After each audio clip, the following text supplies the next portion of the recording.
There is an indefinable, mysterious power that pervades everything.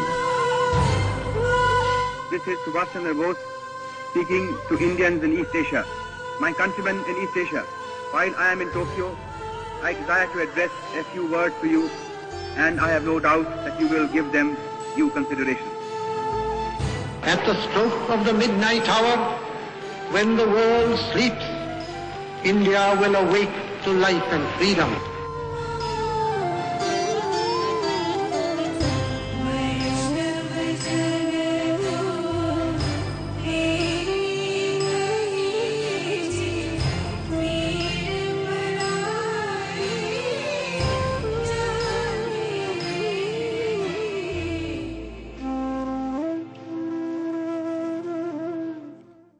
तो नजरिया में आज हम फिर तलाश कर रहे हैं एक हिंदुस्तान को, और ये तलाश पिछले 65 साल से जारी है, आज भी जारी है।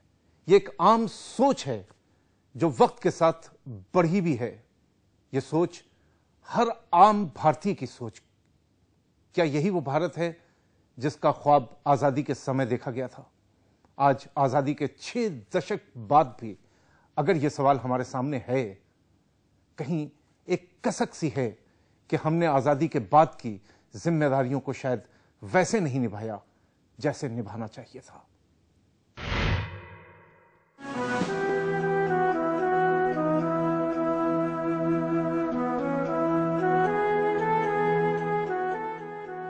हमें गरीबी को दूर करना है, निरक्षरता को दूर करना है, बीमारी को दूर करना है। आजादी महज एक सियासी चीज नहीं। आजाद भारत के पहले प्रधानमंत्री पंडित जवाहरलाल नेहरू ने लाल किले के प्राचीर से 15 अगस्त 1947 को अपने ऐतिहासिक भाषण में यही संकल्प लिया था। अब तक देश के 12 प्रधानमंत्रियों ने अपने भाषणों में स्वाधीनता दिवस पर गरीबी, असमानता और सांप्रदायिकता को खत्म करने का जब तक संकल्प व्यक्त किया, लेकिन इन 65 सालों में ये संकल्प हमारी समस्याओं का समाधान नहीं कर पाया। कुछ मुश्किलें तो आज भी ज्यों की त्यों बनी हुई हैं, शायद और विकराल होकर हमारे सामने हैं। पंडित नेहरू से लेकर प्रधानमंत्री डॉक्टर मनमोहन सिंह तक सबने लाल किले के प्राचीर से अपने भाषणों में हर बार कमोबेश इन्हीं समस्याओं का जिक्र किया, जैसे कह रहे हो कि हम जानते हैं कि हमें क्या करना है, लेकिन हम कर नहीं पाएंगे। इन 6 दशकों में देश के सामने कई नई समस्याएं भी आईं, लेकिन गरीबी, असमानता और सांप्रदायिकता की समस्याएं जो थीं, वो आज भी हैं। आम आदमी को ना तो भूख से आजादी है और ना ही बीमारी से। 1947 में आजादी से पहले जितने भारतीय भूखे पेट सोने को मजबूर थे, आज उससे कहीं ज्यादा देशवासी 2 जून की रोटी के लिए तरस रहे हैं। हालात ये हैं कि देश के 20 करोड़ से ज्यादा लोगों को भरपेट भोजन नहीं मिलता है। खाद्य असुरक्षा से पीड़ित सबसे ज्यादा लोग हमारे ही देश में हैं, और हमारे सामने लाखों टन अनाज भंडारण के अभाव में सड़ रहा है।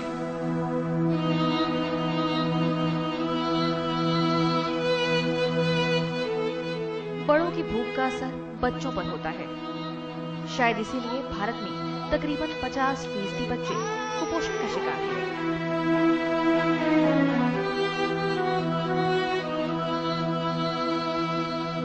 शिक्षा के अभाव में आज भी देश अंधविश्वास का गुलाम है। भ्रष्टाचार से आजादी कैसे मिलेगी, ये अनसुलझा सवाल हमें लगातार परेशान कर रहा है। भ्रष्टाचार की समस्या कितनी बड़ी हो गई है, इसका अंदाजा पिछले 1 साल में हुए 2 जन आंदोलनों को मिले जन समर्थन से लगाया जा सकता है। महंगाई तो लगता है हमारी जिंदगी बन चुकी है। इससे छुटकारा मौत के बाद ही मिल पाता है। बेटियों के लिए माँ की कोख जन्मगाह भी है और कब्रगाह भी। बचपन को रिश्तों की बेड़ियों में जकड़ना और थोड़े से पैसों के लिए बहुओं को जलाना खुद को सभ्य कहने वाले समाज को आज भी मुंह चढ़ा रहा है। जहां तक दलितों और आदिवासियों के शोषण और तिरस्कार का सवाल है, इसके लिए दिखाने को तो ढेरों कानून हैं, लेकिन इन्हीं कानूनों को मकर जाल में फांसकर शोषण की मकड़ी इनका खून चूस रही है। इनको राहत के नाम पर सरकारी नौकरियों और चुनावी सीटों में आरक्षण देकर व्यवस्था अपने हाथ धो लेती है। विडंबना ये भी है कि कोई भी सरकार आंकड़ों की भूल भुलैया में आलोचकों को उलझाकर गद्दी पर बने रहना ही अपना अधिकार समझती है। बंधुआ मजदूर हो या फिर कर्ज में डूबे खुदकुशी करने वाले किसान या फिर गरीबी की सीमा रेखा के नीचे 27 रुपए रोज पर जिंदगी बसर करने वाले निर्धन, इन सब के लिए आजादी का क्या मतलब है, ये इन्हें कौन समझाएगा। खतरा तो अब ये नजर आने लगा है कि जो कोई भी अपना मुंह खोलने का दुस्साहस करेगा, आने वाले दिनों में शायद उसे ही भारत के खिलाफ शोर मचाने वाला देशद्रोही करार दे दिया जाएगा और तख्ताशीन सरकार उनका साथ देगी। सवाल फिर वही, आखिर ये कैसी आजादी?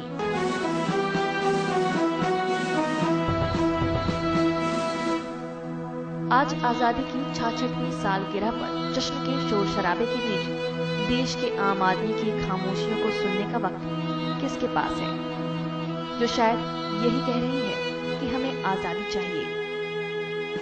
भ्रष्टाचार और गरीबी से हमें आजादी चाहिए, भूख, कुपोषण और महंगाई से हमें आजादी चाहिए, अशिक्षा और बेरोजगारी से हमें आजादी चाहिए, सांप्रदायिक तनाव से, जातीय नफरतों से, और हमें आजादी चाहिए उस डर से जो इन सब के साथ हमारी मानसिकता का हिस्सा बन चुकी है।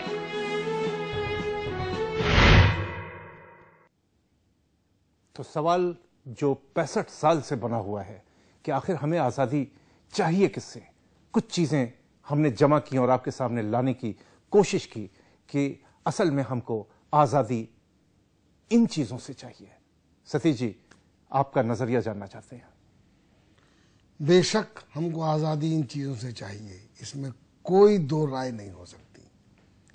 इसके साथ इतने सारे सवाल जुड़े हुए हैं कि ये आजादी मिले कैसे? क्या इसमें सिर्फ राजनीतिक वर्ग की जिम्मेवारी है? क्या सिर्फ एक अफसर वर्ग की जिम्मेवारी है? क्या हम सबकी जिम्मेवारी नहीं बनती? बड़ा अच्छा सवाल किया सतीश जी। हम यही अपने तमाम और मेहमानों से पूछने की कोशिश करते हैं। हम चलते हैं हनीफ खान शास्त्री के पास। शास्त्री जी, सतीश जी ने जो सवाल उठाया कि क्या हमको किसको कसूरवार ठहराना चाहिए, क्या कहेंगे आप? मैं इनसे सहमत हूं सतीश जी से, लेकिन हमें खुद से चिंतन करना चाहिए कि किस तरह से समाज में ये शोषण करने वालों का विनाश कैसे हो। इस पे हमें सबसे पहले धावा बोलना चाहिए और इस तरह से जन बल इकट्ठा नहीं हो तब तक ये शोषक लोगों का विनाश नहीं हो सकता है। जैसे अभी देखिए, रमजान से पहले चना जो है 70 रुपये किलो था, अब रमजान के पहले ही दिन 100 रुपया किलो हो गया। चीनी 32 रुपया किलो था तो 40 रुपया किलो हो गया। अरे भाई, आखिर ये कैसे शोषक लोग हैं, कैसे बेरहम लोग हैं कि हड्डियां चूसने पे लगे हुए हैं और इंसानियत इनकी कहाँ मर गई है। हैवानियत, दरिंदगी इस तरह की इनके अंदर पेवस्त हो गई है। इसके विनाश के लिए एक जनबल संघे शक्ति कलौ युगे, हमारे मनीषियों ने कहा है कि इस तरह के विनाश के लिए एक अपना जन बल इकट्ठा करिए और एक जब संघ को इकट्ठा करिएगा तभी शक्ति आपके अंदर आएगी। फिर ये जो शोषक हैं, जो भ्रष्टाचारी हैं, जो अन्यायी हैं, ये सब आपके चरण चूमेंगे और वही करेंगे जो आप कहेंगे। लेकिन हमारा जो बिखराव सही शब्दों में शायद रखने की कोशिश की है हनीफ खान शास्त्री जी आपने उन तमाम चीजों को। कल नजरिया में भी सतीश जी से जब बात हो रही थी, सतीश जी का यही कहना था कि भ्रष्टाचार उसमें जो नकली दूध देता है, गंदी सब्जियां देता है, नकली दवाएं देता है, और जैसा कि हनीफ खान शास्त्री जी कह रहे थे कि किस तरीके से त्योहारों के करीब चीजें बढ़ा दी जाती हैं। लेकिन शास्त्री साहब, एक बात शायद हम आपसे कहना चाहते हैं कि जब आप ये कहते हैं कि कैसे लोग हैं ये, कैसे लोग हैं वो शोषित चूसने वाले, शायद इसकी शब्दावली को थोड़ा सा बदल दीजिए। कैसे शोषित लोग हैं हम, कैसे शोषण करने वाले हैं हम, कैसा खून चूसने वाले हैं हम, शायद अब वो से बात बनेगी नहीं, इसलिए कि सारी जिम्मेदारी कहीं ना कहीं हम तमाम लोगों की है। जैसा कि हमारे यहाँ के इस वक्त नजरिया के तमाम मेहमान भी कह रहे हैं। हम एक बार फिर राजस्थान चलेंगे, राजस्थान इकराम राजस्थानी के पास। इकराम साहब, जो कुछ सतीश जी ने कहा, जो कुछ हनीफ खान शास्त्री जी ने कहा, आपका नजरिया जानना चाहते हैं कि आखिर इस आजादी का, जिस आजादी को हमने इतने खून दे के पाया है, उस आजादी को हम किस तरीके से रोज बर्बाद कर रहे हैं, क्या कहेंगे आप? इसलिए कि आप तो लोगों के जज्बात को इकट्ठा करके शायरी करते हैं।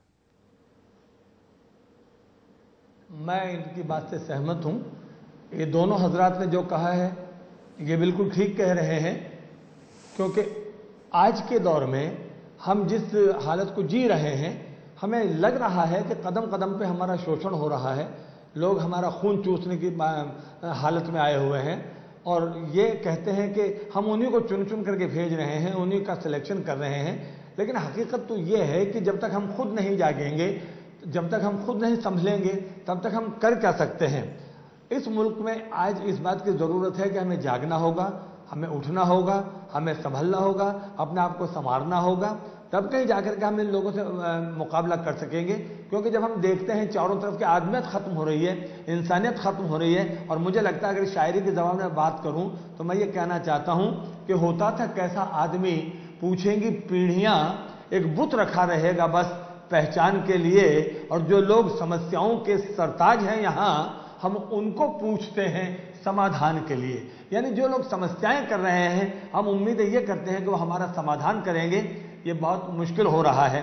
आज के दिन हम उन शहीदों को भी याद करें जिनकी कुर्बानियों से हमें ये आज़ादी मिली है, जो शायद आज ये कह रहे होंगे कि फूल की तरह बिखर जाएंगे इस धरती पर, जिंदगी देगी हमें फिर ये चमन की मिट्टी, और इसको आंखों से लगाएं या इस पर सजदे करें, हमको जन्नत से भी प्यारी है वतन की मिट्टी। तो इस वतन की मिट्टी का प्यार, इसकी खुशबू, इसका ये मोहब्बत का पैगाम आज के दिन सब लोगों तक पहुंचना चाहिए। और नजरिया के जरिए राजस्थानी साहब, किस जिन शब्दों में, जिन अल्फाज में आप देश का दर्द, अपना दर्द, इस आम जनता का दर्द बतला रहे हैं, जाहिर सी बात है कि खबर भारती के तमाम दर्शक इस बात को महसूस भी कर रहे होंगे। हम एक बार फिर डॉक्टर विजय के पास चलते हैं, भोपाल। डॉक्टर विजय, आपने तमाम हमारे और जो मेहमान हैं उनका नजरिया सुना।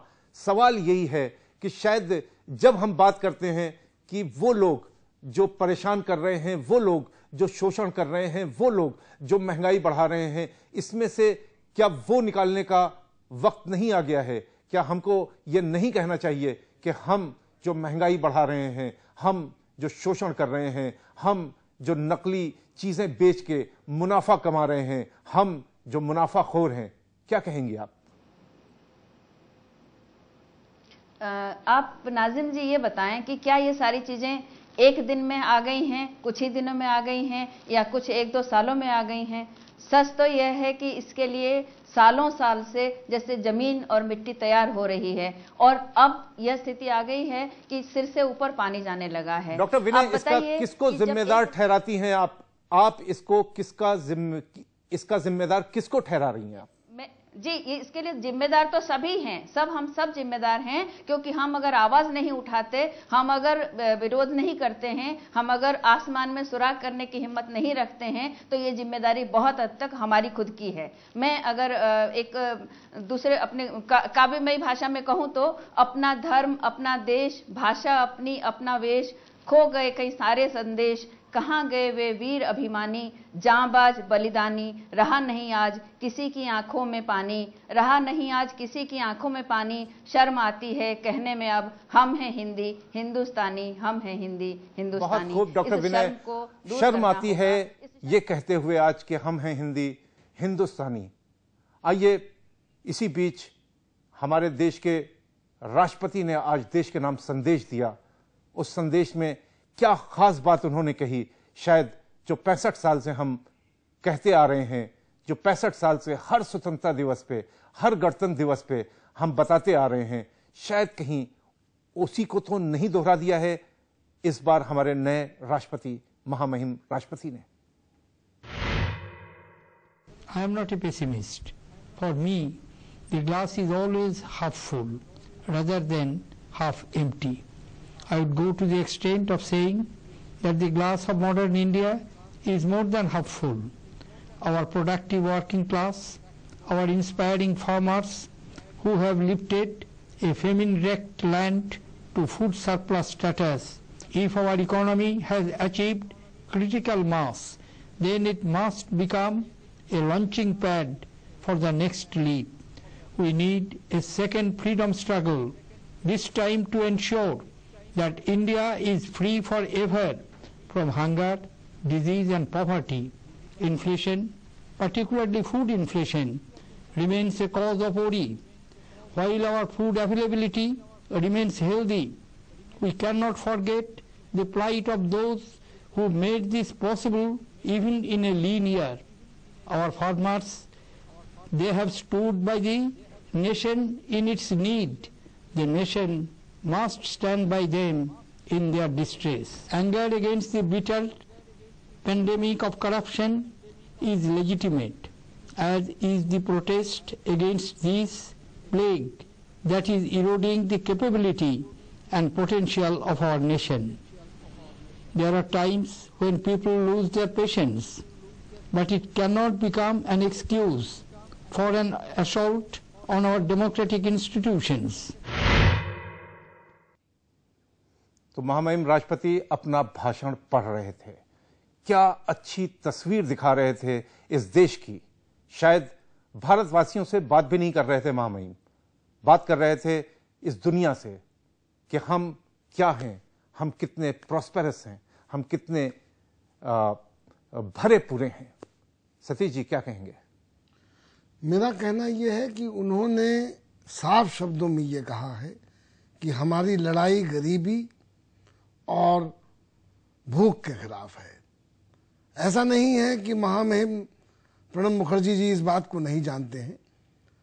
उन्होंने सिर्फ ये बताने की कोशिश की है कि हमारे पास जो आज सबसे बड़ी ज़रूरत है वो फूड सिक्योरिटी की है, जिसकी की बात इस सरकार सतीश जी हो रही है। इसी प्रोग्राम में आपको यह दिखाया कि किस तरीके से कुपोषण, एक तस्वीर दिखाई कुपोषण की और दूसरी तस्वीर हमने आपको दिखाई कि किस तरीके से हजारों टन, लाखों टन अनाज अब इतना सड़ चुका है कि जानवरों के खाने लायक भी नहीं रह गया, और हम फूड सिक्योरिटी की बात कर रहे हैं। आप बिल्कुल सही कह रहे हैं, इसमें कोई शक नहीं है, पर उसके लिए एक नीति बनानी पड़ेगी ना। और फूड सिक्योरिटी की बात ये सरकार पिछले 3 सालों से कर रही है। हो ये रहा है कि एक वर्ग ऐसा है जो ये नहीं चाहता, वो तरह तरह की दलीलें देता है, कहता है कि फिजिकल डेफिसिट हो जाएगा, कुछ लोग कहते हैं कि किसान कितना पैदा करेगा, कुछ लोग कहते हैं कि अगर ड्रॉट ईयर आ गए तो क्या करेंगे आप। इन सारी दलीलों को देकर उसको दरकिनार कर रहे हैं। हमको सबको सोचना होगा कि हमारे लिए प्राथमिकताएं क्या हैं। हमारे लिए प्राथमिकताएं हैं कि भूख को हटाना, गरीबी को समाप्त करना, स्वास्थ्य को लाना और शिक्षा को देना। जब तक ये नहीं होगा ये भारत, ये इंडिया समृद्ध नहीं हो सकता। सतीश जी कह रहे थे कि ये इंडिया, ये भारत समृद्ध नहीं हो सकता अगर हम सब ने मिलके एक तरीके से इसके उत्थान के लिए, इसकी तरक्की के लिए अगर काम नहीं किया। हम एक बार फिर चलेंगे डॉक्टर विनय के पास से। डॉक्टर विनय, क्या कहेंगी आप?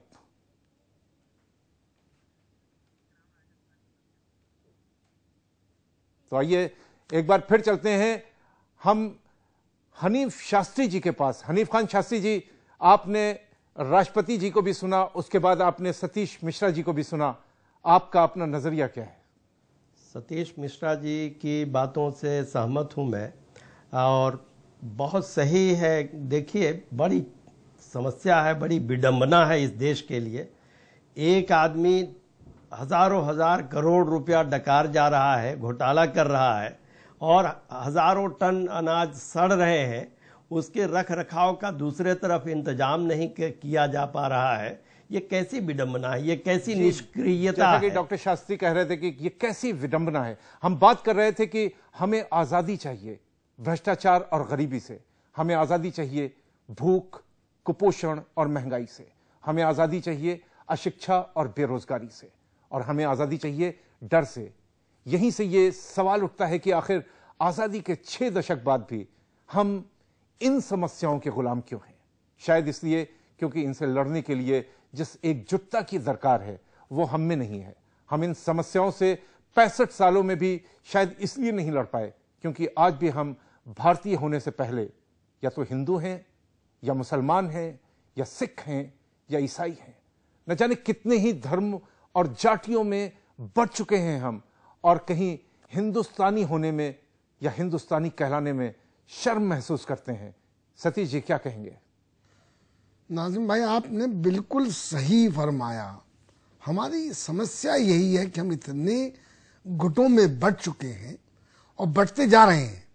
यही नहीं होता है भाई, दलित होते थे उनका हम महादलित हो गए, उन्होंने कहा ब्राह्मण हो गए तो महाब्राह्मण हो गए, उन्होंने कहा ये मुसलमान हैं, ये हिंदू हैं, ये सिख हैं, ये ईसाई हैं, और ऊपर नीचे हैं। ब्राह्मणों में देखिए, वो उच्च ब्राह्मण, वो नीचे का ब्राह्मण। अरे आप ये बताइए कि आप हिंदुस्तानी कब होंगे? जी, बहुत जो बात शायद हम कहना चाह रहे थे उसी चीज को और आगे बढ़ाने की कोशिश की सतीश मिश्रा जी ने। हम एक बार फिर चलते हैं इकराम राजस्थानी जी के पास। इकराम राजस्थानी जी, हम हिंदुस्तानी कब हो पाएंगे? हम हिंदू हो जाते हैं, हम मुसलमान हो जाते हैं, हम सिख हो जाते हैं, हम ईसाई हो जाते हैं और न जाने क्या क्या हो जाते हैं। हम हिंदुस्तान कब हो पाएंगे? हिंदुस्तानी कब बन पाएंगे? मेरा ख्याल ये है कि आज के दिन हमें जी आज हमें इसी बात की कसम लेनी होगी कि हम सबसे पहले हिंदुस्तानी हैं। हमें इस बात पर अभिमान होना चाहिए, क्योंकि सिख, हिंदू, पारसी न मुसलमान चाहिए। इन सबसे पहले हमको एक इंसान चाहिए, और इस इंसान को बनाने के लिए हमारी कोशिशें जरूर की जानी चाहिए। इसलिए मैं तो ये आपकी बात से सहमत होते हुए अपना वो मुक्तक आपके सामने पेश करना चाहता हूं कि जो पूरे देश की तहजीब बन जानी चाहिए, और सबको ये कहना चाहिए कि हाथों में गीता रखेंगे, सीनों में कुरान रखेंगे, मेल बढ़ाए जो आपस में वही धर्म ईमान रखेंगे, शंख बजे भाईचारे का, अमन की एक अजान रखेंगे, काबा और काशी भी होगा पर पहले हिंदुस्तान रखेंगे। क्या बात है इकराम साहब, जिस तरीके से जो जिन शब्दों में आपने बताया, हमारे खबर भारती के दर्शक जरूर सुन रहे होंगे और कहीं ना कहीं आप तमाम लोग महसूस कर रहे होंगे। एक बार फिर चलते हैं हनीफ खान शास्त्री जी के पास। कितने अच्छे तुलसी के श्लोक और पुराण जिस तरीके से हनीफ खान शास्त्री साहब सुनाते हैं, तो लगता है जैसे कि वास्तव में यही हिंदुस्तानी होने की शायद बहुत बड़ी दलील है, और हर मजहब के आदमी को शायद इसी तरीके से बात करनी चाहिए। हनीफ साहब, आप इस सवाल का क्या जवाब देंगे?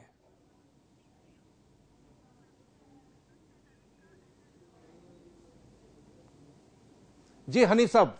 जी हनीफ साहब, आप क्या कहेंगे? एक हिंदुस्तानी ढूंढने की आज भी 65 साल के बाद आज भी हम एक हिंदुस्तानी ढूंढ रहे हैं, अपने आप में एक हिंदुस्तानी ढूंढने की कोशिश कर रहे हैं। बहुत सही यह चिंतन है। इस चिंतन से मैं भी समर्थन देता हूं कि जब तक अपने आप में भारतीयता को समाहित नहीं कर लेंगे, तब तक हम सही भारत का स्वरूप दुनिया को नहीं दिखा सकेंगे।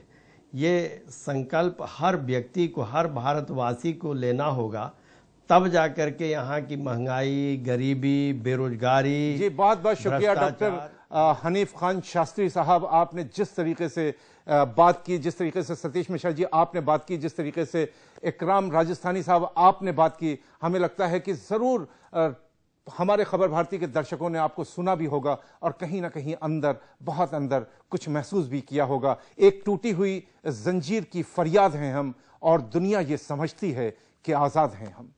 मेराज फैजाबादी का ये शेर भी शायद आज़ादी के मायने तलाश रहा है। अंग्रेज़ों की गुलामी के दर्द का एहसास जो हमें इतिहास की किताब के पन्नों से ही होता है, उस दर्द को झेलने के बाद जब हमारा देश आज़ाद हुआ तो कुर्बानी देने वालों की सोच यही थी कि कि वो अपनी अगली पीढ़ियों को उस दर्द से छुटकारा दिला पाएं, लेकिन उनका ये ख्वाब हकीकत में नहीं बदल पाया, क्योंकि उनका ये ख्वाब निजी स्वार्थ और राज करने की नीति के आगे कहीं दफन हो गया। दरअसल सवाल राजनीति का तोड़ ढूंढने का है जो हमें पिछले 65 वर्षों से जिसे हम नहीं ढूंढ पाए हैं। सवाल उस राष्ट्रीयता का है जिसकी बात हम आजादी के 6 दशक बाद भी नहीं कर पाए हैं। सवाल सभी धर्मों और जातियों से ऊपर उठकर भारतीय बनने का है जो हम आज भी नहीं बन पाए हैं। सोचिए, क्योंकि यही सोच आज की सबसे पहली जरूरत है। जय हिंद।